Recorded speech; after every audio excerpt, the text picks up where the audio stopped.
Bienvenue à tous. Je mets en place mon petit timer.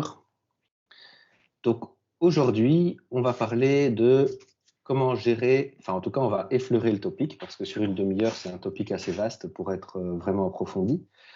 Gérer les cybermenaces dans un monde open data. Alors on verra ce qu'on entend par là. Bien sûr, comme j'ai dit, c'est un sujet très très vaste. On pourra juste l'effleurer parce que ça implique des notions très complexes, comme on le verra par la suite. Donc, pour les présentations, je reviens au slide présentation, j'ai cliqué un peu trop vite, désolé. Voilà. Donc, je suis Luigi, Cyber Security Expert à Clanic, en mission pour le moment chez BNP Paribas à Bruxelles. Voilà, dans l'assistance, il y a mon collègue Prémissol qui est là aussi, qui fait partie de mon équipe. Donc, nous sommes dans l'équipe Threat Management, c'est-à-dire que notre travail, en fait, consiste principalement à observer les cybermenaces et à détailler ces cybermenaces d'une façon qui soit compréhensible par toutes les équipes qui travaillent dans la banque. Et notamment, nous travaillons aussi sur une mission en rapport avec les API, les web services, l'open data, donc tout ce qu'on va discuter aujourd'hui. Voilà, donc ça c'est pour le deuxième point. Et je suis aussi plus globalement Cyber Security Consultant. Je fais aussi du test de pénétration pour des clients. Alors, une citation pour commencer qui sera, on va dire, le leitmotiv de cette présentation. Le data-driven business, on va détailler ce qu'on entend par là. C'est une réalité qui est tout à fait bénéfique aujourd'hui et qui tend à se généraliser de plus en plus, mais qui présente aussi en termes de cybersécurité des challenges assez importants. C'est ce qu'on va voir tout de suite. Mais d'abord, on va détailler donc qu'est-ce qu'on entend par data-driven business. Alors, si on se place du côté consumer, donc nous, par exemple, en tant que consommateurs, eh bien, on utilise dans notre vie de tous les jours des devices, notre smartphone, tablette, autres devices connectés, etc. On like, on commente, on partage, on consulte nos données financières avec notre smartphone, par exemple. Nos appareils connectés produisent une masse de données, de métriques, qui sont envoyées aux différentes, via les applications aux différentes sociétés qui sont derrière ces applications. Si on prend une application bancaire, par exemple, derrière une application bancaire, il y a des milliers de données qui peuvent être produites par cette application via notre utilisation et qui vont être utilisées par la banque, par exemple. Les compagnies d'assurance font la même chose. Aujourd'hui, on a des voitures connectées aussi, on a des montres connectées, on a toutes sortes de devices. Et donc, tout cela produit des données. Donc, c'est l'idée. Donc, ces données, finalement, pour les entreprises, c'est une véritable mine d'or, mais pas que pour les entreprises aussi. Pour les cyberattaquants, c'est aussi un véritable Eldorado. Alors, derrière toutes ces applications, derrière ces devices qui produisent des données, qui consomment des données, il y a des entreprises, des organisations. Alors, les entreprises consomment ces données, elles vont les enrichir, les analyser, produire de nouvelles données sur base de données existantes, etc., etc. Elles vont partager et elles vont aussi revendre sur base d'un modèle technologique toutes ces données. C'est ce que j'appelle, moi, finalement, le data-driven business. Aujourd'hui, il y a de plus en plus d'organisations, que ce soit des banques, des compagnies d'assurance et autres, et autres, et autres, et qui finalement ont tout un pendant de leur activité business qui est basé sur la consommation ou bien la revente de services ou de données, ou même de services liés à ces données. Ici, j'ai mis en bas du slide une petite capture d'écran intéressante qui vient d'un site que vous connaissez peut-être qui s'appelle Programmable Web, qui recense notamment les API qu'on peut utiliser dans de différents projets. Alors, il y a des API sur tous les sujets. Il y a des API à caractère financier, météorologique, en passant par les API de différents réseaux sociaux, par exemple. Et on voit ici 24 177 API, je ne vais pas faire de belgicisme, disponibles sur cette plateforme. Mais on peut s'imaginer que sur le web entier, il y a des millions d'API différentes et éventuellement des API même qui sont produites et utilisées de manière plus privative dans un business particulier. Yeah, be a good boy. Pardon? Voilà. OK. Donc, quand on parle d'API, pourquoi les entreprises d'organisation se tournent vers ce modèle? Eh bien, parce que en termes de développement, ça présente vraiment de gros intérêts. On peut faire de la scalabilité, on peut déployer des applications distribuées qui elles-mêmes sont composées de plus petits fragments, qu'on peut appeler par exemple des microservices, etc. Donc, ça permet une plus grande agilité, une efficience, une résilience, une interopérabilité qui est accrue. Et donc, toutes ces architectures orientées web service, API, microservices, sont devenues une norme. Et beaucoup d'entreprises, comme on l'a vu, implémentent leurs opérations business sur base d'API, de microservices, web services, etc. Mais alors, on pourrait se poser la question, parce que le topic d'aujourd'hui, finalement, c'est la cybersécurité. Quel est le challenge en termes de cybersécurité si on parle de ces écosystèmes open data, de ces écosystèmes basés sur la data, sur les web services, API, microservices? Eh bien, le premier challenge pour la sécurité, c'est la complexité. Voilà, parce que, en fait, tous ces écosystèmes deviennent vite très complexes.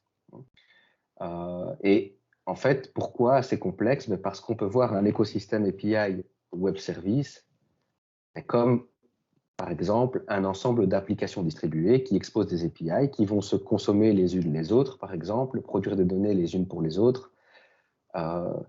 Donc, tous ces microservices, ces web REST API vont collaborer ensemble. C'est un peu comme un ensemble d'applications qui collaborent ensemble pour implémenter un cas d'utilisation business. Le cas classique, par exemple, on pourrait imaginer une voiture connectée. La voiture, par exemple, est connectée d'une façon ou d'une autre à la compagnie d'assurance.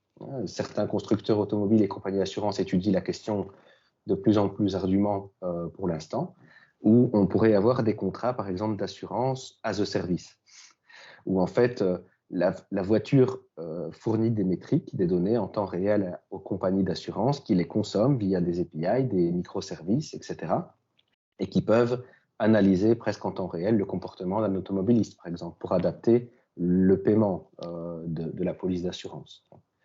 Donc, on s'imagine un petit peu, si on s'imagine un peu l'infrastructure, microservices, web services, etc., data qui est derrière, ça peut devenir vite complexe. Et donc, tous ces écosystèmes collaborent ensemble, toutes ces applications collaborent ensemble au travers de flux de données qui en fait représentent des cas d'utilisation. On a parlé par exemple du cas de la voiture qui donne des métriques à la compagnie d'assurance, c'est un cas d'utilisation. Ça représente ce qu'on appelle un data flow. Donc, au niveau cybersécurité, plus il y a de la complexité, plus on va augmenter aussi la complexité en termes de détection et prévention des menaces qui vont devenir plus difficiles à gérer. Donc, imaginons maintenant une organisation qui utilise dans son écosystème des dizaines de web services pour supporter ses activités. On peut imaginer que dans les dizaines de web services, de micro-applications qui sont dans son écosystème API, eh bien, elles sont développées par différentes équipes de dev qui n'ont pas forcément la même maturité en termes de secure coding, par exemple, de bonnes pratiques sécurité. L'ensemble de l'écosystème API Web Service n'est pas forcément testé de manière holistique. J'entends par là que peut-être des project managers, des dev teams, etc. vont tester leurs applications d'une certaine façon. Il y a certainement des process qui sont mis en place, mais parfois, on perd un peu cette vue en hélicoptère où on prend du recul et on teste l'ensemble de l'écosystème API de manière vraiment globale. Et ça sous-entend aussi que tester de manière globale tout l'écosystème API, c'est complexe aussi, mettre en place les tests. Aussi voir le monitoring, monter un SOC dédié, par exemple, à toute la sécurité applicative de l'écosystème API d'une entreprise, d'une organisation, ça devient vite complexe. Quels sont les use cases de détection, les contrôles qu'on met en place, etc. Si on veut prendre ça de manière holistique, c'est complexe.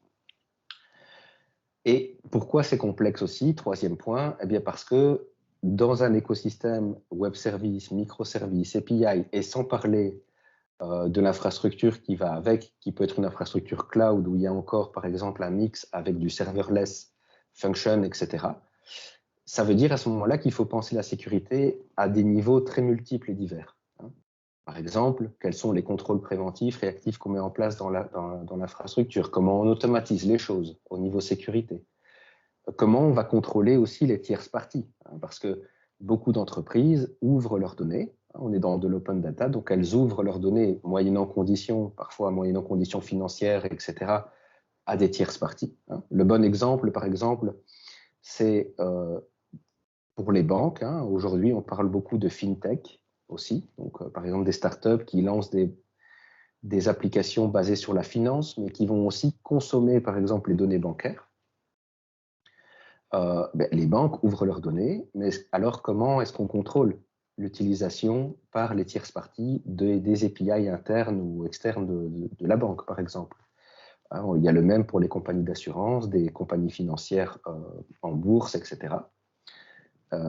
Comment est-ce qu'on s'assure que tout fonctionne bien et qu'on n'a pas une attaque non plus qui peut venir de la part via l'infrastructure connectée d'une tierce partie? Les autorisations, identité, sécurité de l'infrastructure qui supporte l'écosystème API, la sécurité applicative en elle-même et toutes les bonnes pratiques de sécurité web. Donc on voit déjà qu'il y a vraiment différentes couches qui doivent être interopérables au niveau sécurité et orchestrer tout ça est très complexe. Pour vous donner un exemple de la complexité, voici une infographie qu'on peut trouver. Donc j'ai mis la référence en source ici. Donc vous voyez des applications bien connues qu'on utilise tous ou peut-être tous. Si vous allez à Londres, vous avez Halo par exemple qui est un service de taxi. Netflix qu'on ne présente pas et Twitter. Alors ici c'est ce qu'on appelle la Death Star. Donc c'est une représentation graphique des microservices des écosystèmes web service API de ces applications. Par exemple, on voit que Twitter utilise vraiment un nombre énorme de microservices qui sont tous interconnectés. Netflix, c'est pareil. Halo, c'est pareil. Et donc, imaginez-vous avec la casquette de devoir gérer un SOC dans lequel bien, il faut sécuriser tout ça et monitorer, contrôler les menaces, les cybermenaces dans ce genre d'écosystème. On imagine tout de suite la complexité. Alors, un exemple parlant, Starbucks. Bon, là, c'est en anglais, mais plus tard, dans les slides, si ça vous intéresse, donc, il y a les sources. Vous pourrez lire toute l'analyse technique qui a été faite par Sam Curry, qui est un chercheur en cybersécurité. En fait, qu'est-ce qui s'est passé? Bien, il avait envie d'offrir un cadeau à un de ses amis et il s'est dit, tiens, un cadeau sympa, ce sont des coupons Starbucks. Et donc, il s'est connecté il a ouvert un compte, il s'est connecté sur l'application Starbucks.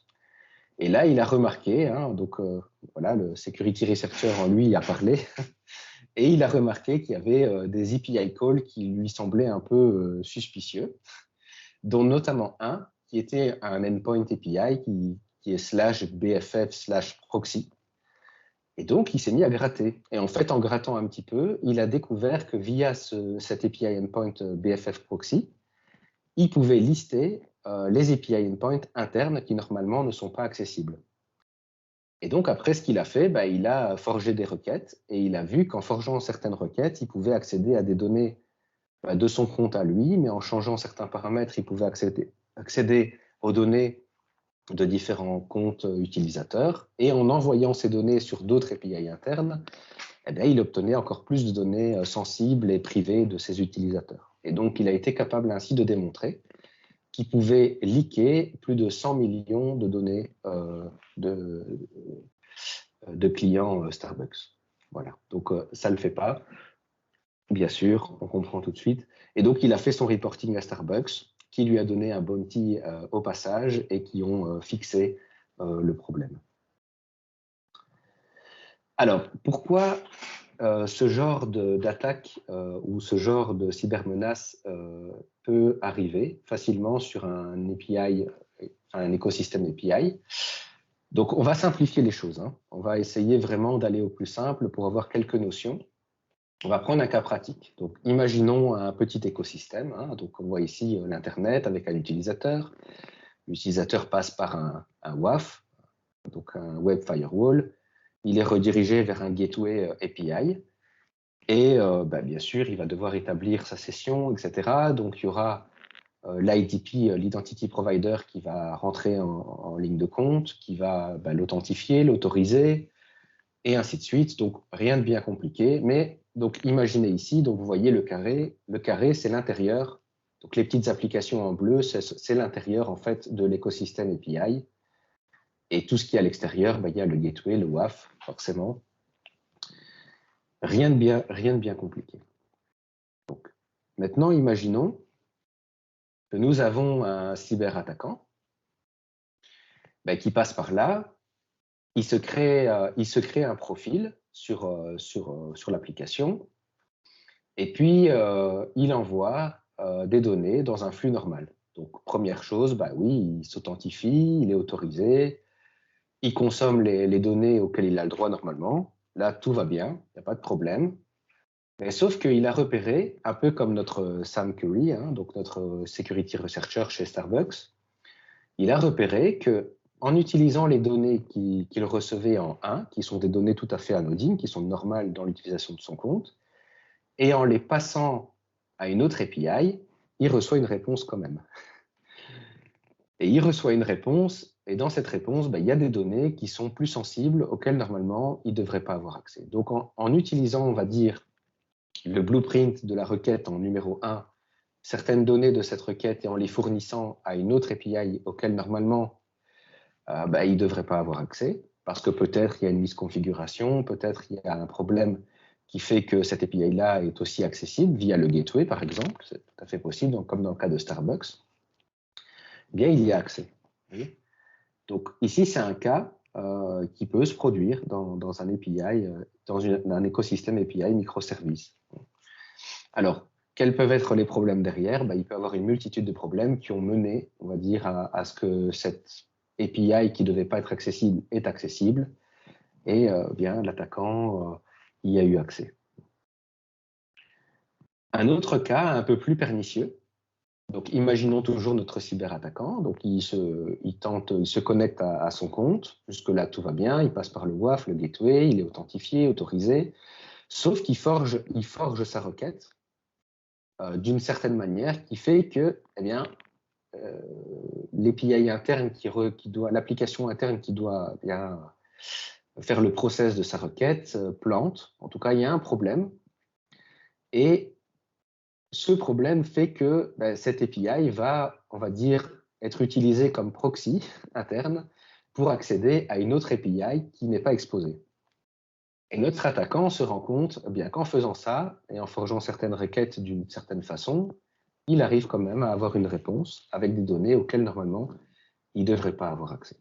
Là, on est plutôt dans le cas d'une erreur logique ou d'une erreur vraiment, d'une erreur applicative qui peut se produire. Et en fait, on peut dire que l'application 2 qui retourne les données, elle a peut-être été bien codée, elle fait juste son boulot comme il faut, sauf que l'application 1 qui reçoit les données en input, elle a un problème. Oui. Et donc, les problèmes peuvent être multiples. Hein. Si on va un petit peu plus dans le détail, on pourrait imaginer que l'application 1 qui reçoit les données, elle utilise des librairies. Elle utilise, par exemple, un parseur JSON qui va parser le body de la requête, hein, le corps de la requête, etc., etc. Et certains attaquants, par exemple, essayent de forger des requêtes d'une certaine façon, après qu'ils aient découvert, par exemple, quelles sont les librairies qui ont été utilisées, ils se sont documentés sur l'application, etc., et ils savent, par exemple, forger certaines requêtes de manière à faire planter, par exemple, le parseur, retourner une exécution, utiliser l'application sous forme de proxy, etc., etc. Alors après, ça pose des questions en termes de détection et de contrôle.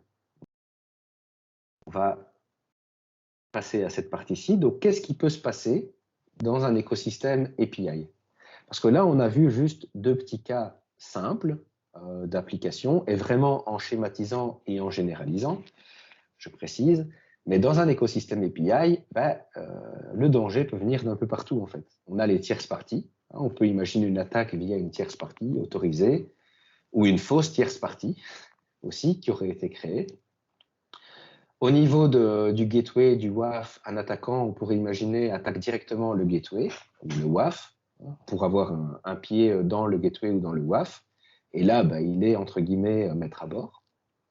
On pourrait imaginer aussi une attaque sur le fournisseur d'identité, via des exploits basés sur un exploit, une vulnérabilité JWT, SAML, OAuth, etc.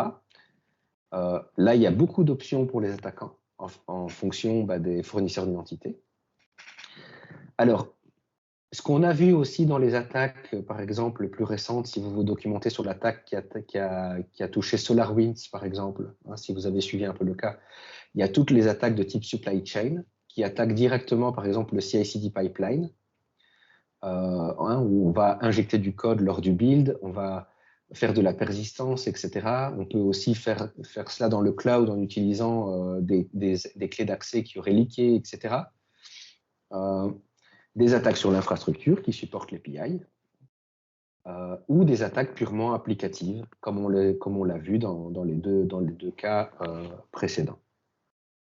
Alors, en termes de sécurité, eh bien, là, il y a beaucoup de choses à faire, vous voyez. Et c'est pour ça qu'on disait au début de cette présentation que souvent, le problème, c'est que c'est très complexe et les organisations ont beaucoup de mal à avoir une vue qui est vraiment globale sur leur écosystème Open Data API, web services, microservices, etc. Mais parce que il faut pouvoir contrôler déjà les tierces parties, ce qui n'est pas souvent évident, parce qu'on ne peut pas non plus contrôler leur infrastructure, puisqu'elle n'appartient pas à l'organisation. On doit pouvoir faire du hardening, de la configuration, du monitoring d'événements de sécurité sur le WAF, gateway, les contrôles de sécurité principaux, l'IDP, etc. On doit pouvoir contrôler ce qui se passe au niveau du CI/CD pipeline aussi, hardening, configuration, secure coding, bonnes pratiques, etc. Contrôle des accès cloud, qui a accès au CI/CD pipeline, comment on fait le build, comment on automate le build, etc. Comment on fait de la review de configuration, et on en passe. La review de sécurité infrastructure et du monitoring de l'infrastructure qui supporte l'écosystème API, et aussi les événements de sécurité, le monitoring sécurité purement applicatif, les erreurs d'autorisation, erreurs logiques, etc., attaques potentielles. Et tout ça, tous ces événements de sécurité sur tous ces différents composants doivent être corrélés pour pouvoir déterminer si c'est vraiment une attaque qui target l'écosystème API Open Data. Vous voyez? Donc, il y a beaucoup de choses à faire. Et comme je vous disais au début de la présentation, eh bien, on pourrait en fait faire des journées de présentation rien que sur ce thème, tellement il y a de choses à dire. Mais pour terminer, juste conclure sur une note un peu plus fun, eh bien, surtout ne suivez pas ce guide. Voilà, bien sûr, c'est une parodie, mais Optimist Guide to Securing the Chaos by Hope and Trust. Alors, voilà, il faut vraiment que les organisations, les entreprises prennent conscience que cette complexité en termes de sécurité a un coût. Elle a aussi un coût, quand je parle de coût, je ne parle pas seulement de coût financier, mais je parle surtout de coût en termes d'efforts. Et puis parce que les API, les web services, etc., sont des choses qui sont mouvantes, malléables, surtout si elles sont basées sur une infra cloud, par exemple. On imagine vite que dans un cloud, tout change très vite, l'infrastructure varie, le déploiement est plus rapide, etc., etc. Et donc, il faut mettre en place un socle au-dessus de tout ça pour pouvoir sécuriser, monitorer ce qui se passe, mettre les contrôles, automatiser au niveau sécurité beaucoup de choses. Et ça devient vite complexe. Donc, on imagine un petit peu. Donc, Hope and Trust ne sont pas vos alliés dans ce cas-là. Il faut vraiment découper l'éléphant en très petits morceaux et puis voir l'éléphant globalement en termes de sécurité. voyez, si on peut prendre une analogie. Voilà. Donc, ceci pour la présentation. J'espère que je n'ai pas été trop rapide non plus, mais il y a beaucoup à dire. Donc, on peut passer un petit peu de temps à discuter, prendre des questions. Merci Luigi pour cette intervention. C'était très intéressant. Il y a Renaud qui a levé la main, il me semble. Oui. Renaud, si tu peux activer ton micro et ta caméra pour poser ta question. Tac. Alors oui, tout à fait, j'avais une question, mais c'était juste dans le cas d'usage que nous avez présenté Luigi. Merci beaucoup pour la présentation, là, c'était très clair et très intéressant. Là, en fait, un des principaux points qui était gênant par rapport à la présentation, c'est par exemple qu'il n'y ait pas de DMZ ou positionner les API qui sont publics, non?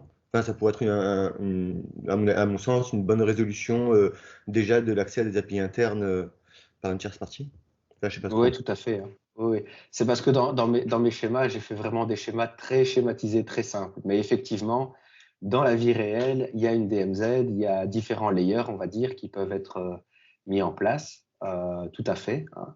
Donc après, ça n'empêche pas que les principes restent les mêmes. Hein. Voilà, je veux dire, même si on met des applications dans une DMZ, etc., etc., en termes de gestion de la sécurité, les principes restent les mêmes. Il faut pouvoir vraiment corréler tous les events. Hein. C'est ça vraiment la grande idée, en fait, ici, et c'est le point important, c'est que la corrélation est très importante, surtout dans un domaine web service, microservices, API, etc. Parce qu'en général, ce qu'on peut faire, c'est que, en général, ce qu'on fait, c'est qu'on monitore surtout l'infrastructure en termes de sécurité. On va aussi monitorer de manière très proche les accès. Hein. Si on travaille sur un cloud, etc., on a des outils pour gérer qui accède, à quelles ressources, quels sont les droits, etc., s'il y a des violations de droits, etc. Mais on oublie que derrière toute cette infrastructure, et surtout le but de cette infrastructure, c'est de supporter toutes les applications qui tournent, qu'elles soient en DMZ ou qu'elles soient ailleurs. Et on doit surtout monitorer les events de sécurité purement applicatifs. Par exemple, mon application a craché parce qu'elle n'a pas pu parser le corps en JSON de la requête. Pourquoi est-ce qu'elle a craché? Est-ce que c'est un problème de sécurité ou est-ce que c'est juste un problème du fait qu'elle a craché pour une autre erreur de code ou une autre erreur? Hein? Ça peut être tout à fait autre chose.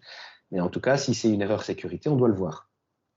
Si c'est un attaquant qui joue avec nos requêtes, qui essaye d'accéder à cette API en forgeant des requêtes, en forgeant certains paramètres dans le corps de la requête et en utilisant cette requête pour attaquer d'autres API parallèles dans la même DMZ ou ailleurs, on doit le voir. Voyez. Et donc, la corrélation est très importante. Mais effectivement, tu as raison, oui, dans mon schéma, j'aurais pu mettre une DMZ, j'aurais pu mettre beaucoup de choses. Hein, parce qu'après, même derrière la DMZ, on peut faire aussi des segments de réseau. On peut imaginer qu'il y a des clusters Kubernetes avec des pods, etc. dedans. Il y a plein de choses qui peuvent être. Mais j'ai vraiment schématisé.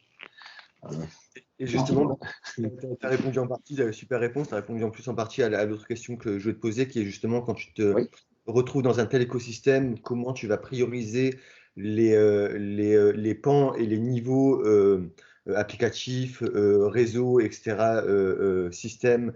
Enfin voilà, comment tu vas t'y prendre pour savoir quelle va être l'axe prioritaire? Est-ce que tu vas utiliser, enfin genre par exemple les bonnes pratiques BIOS, etc., ou utiliser des couples SROV, ou est-ce que non, en général c'est quand même plutôt côté applicatif que ça pêche? Enfin, ça se passe pour toi?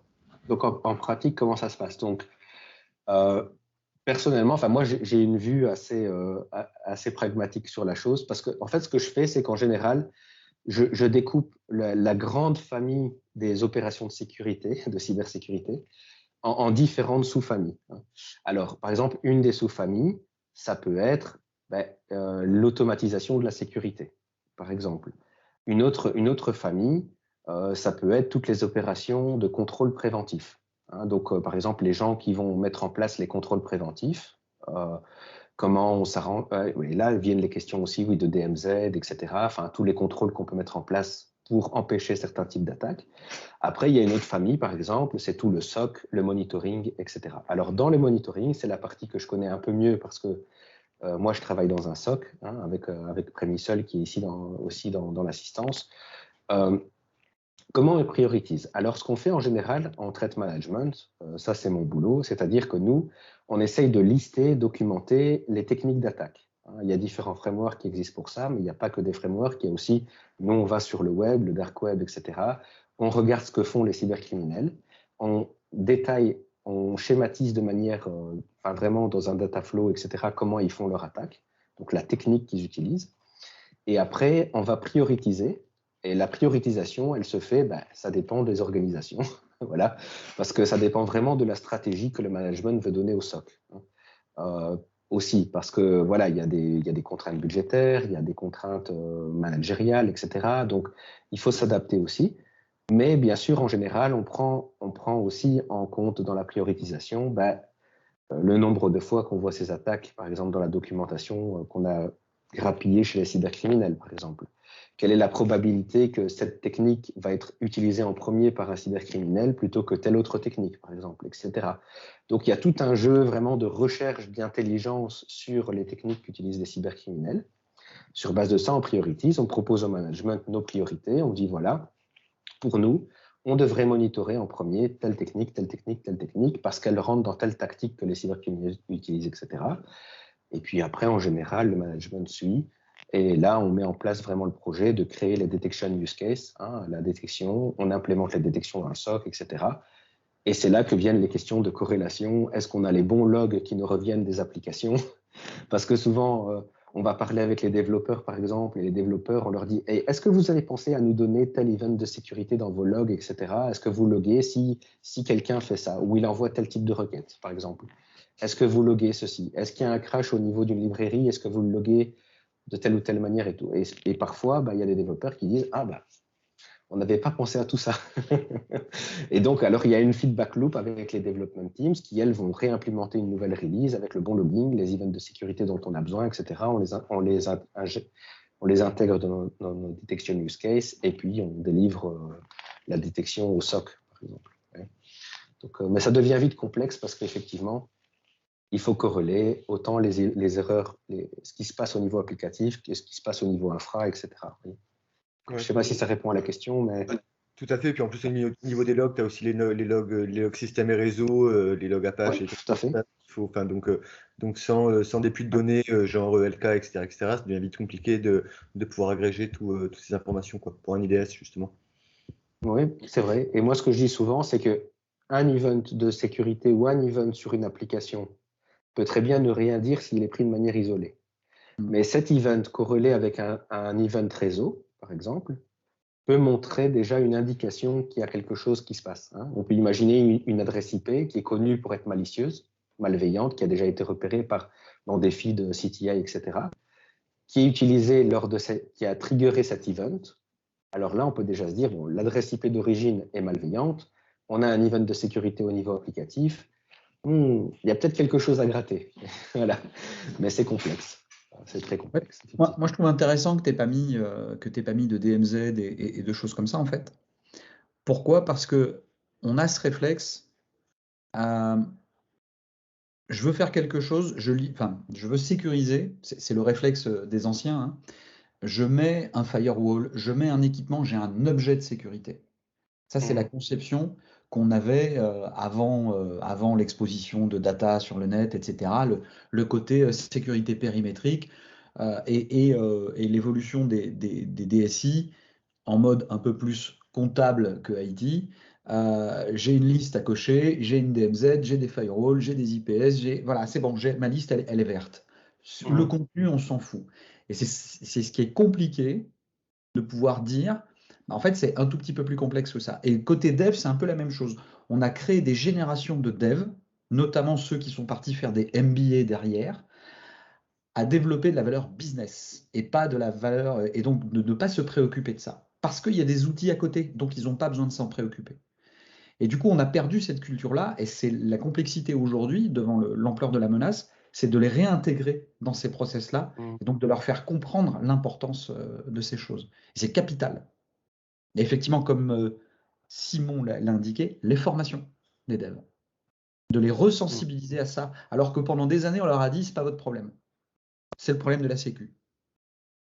Je ne redonnerai pas ce que je pense, dit-il, qui a siloté totalement l'IT, mais ça en fait partie. Et tout à fait. aussi sensibiliser les équipes métiers. Comme Aussi. on disait tout à l'heure, parce que les équipes métiers, elles vont voir les devs ou les PO côté IT et on demande de chiffrer des features business, et ils chiffrent ces features sans prendre en considération la sécurité. Tout à fait. Et donc, c'est vraiment un triptyque sécurité, dev et métier, business. Tout à fait, ouais. Après, il y a une solution aussi pour sensibiliser le métier à ça, c'est de prendre un peu de temps et de mettre le nez sur quelque chose de vraiment gros et de leur dire voilà ce à quoi on s'expose et de leur montrer des exemples d'autres boîtes, d'autres trucs. La démonstration. La démonstration, parce que Je pense que une démonstration d'attaque, ça leur paraît tellement loin en C'est- fait le problème de c'est- cyber, surtout dans C'est une boîte tant que ça moyenne. arrive pas. C'est comme tout à l'heure. Enfin, moi, Dans j'ai des par boîtes qui ont de expérience. l'argent, tout ça, ça leur paraît proche parce qu'ils savent que c'est des cibles. Par contre, dans des petites ou moyennes entreprises, c'est plus le contexte. Enfin, moi, je suis plutôt dans une moyenne entreprise en ce moment. Le contexte que j'ai voulu, c'est vrai que la sécurité, bah, ça arrive aux autres. oui, c'est ça. Mhm. Moi, je viens Tout à fait, d'une ouais. boîte, parce que je suis tout récent chez Clanic. C'est vrai que je ne me suis pas présenté, je suis le CTO de Clanic. Dans la boîte où j'étais avant, il y a eu une énorme cyberattaque, ça a coûté une fortune et ça nous a pris 2 à 3 mois pour revenir dans un état stable. Et depuis, les mentalités ont changé. Tout à fait. Et pareil.